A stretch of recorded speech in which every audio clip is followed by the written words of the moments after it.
This is something I notice a lot of people get wrong when discussing recovering from anxiety DPDR. And that is essentially that you need to change all of the habits that you're engaging in order to recover. But in my experience, it wasn't so much about changing all of the habits I engaged in, it was more so about changing the new habits that I've developed while falling into the condition itself. And that's things like checking in on your symptoms. That's like looking for reassurance about the condition by watching recovery videos constantly. Or like avoiding things I would normally do just because of the way that I was feeling. Or other safety behaviors I developed, like carrying a water bottle around, or lozenges, or worrying about panic attacks. Basically, unlearning all the stuff that I learned from anxiety DPDR. Unlearning the behaviors and habits that are surrounded around anxious tendencies. Because when I first fell into this cycle, I was basically told through different people and different videos that I had to stop caffeine, that I had to, analyze my triggers, and that I might have to permanently shift some of my behaviors if I was ever going to recover from anxiety, depersonalization, derealization. And at first, I did do a lot of these things, and I noticed I was just getting worse. And a big part of that is because I started to stress that, okay, I'll never be able to do the things I used to do normally again. But that's exactly where I went wrong and slowly start to fall into a pit of further sensitization.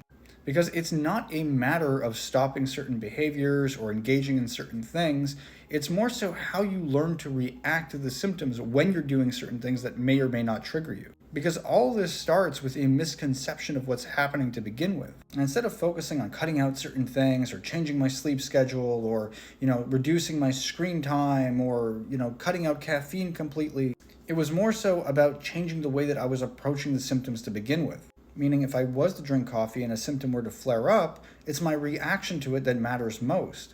Because that reaction is what conveys safety or danger to the nervous system to begin with.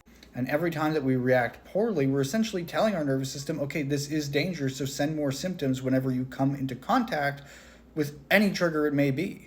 So instead, I started to do things I would normally do, and if symptoms would flare up, so be it. I would basically label it what it is. It's nervous system sensitization. It's anxiety. It's just a flare up from my nervous system misinterpreting what's happening.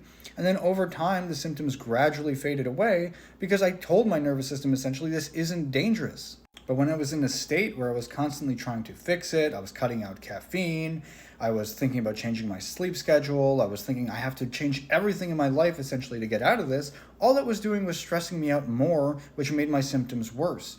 Meanwhile, if I was just engaging in the way normal me would behave, that'd be at least one less stressor that's on my mind, even if I don't feel fully myself or fully normal while doing the things normal me would be doing.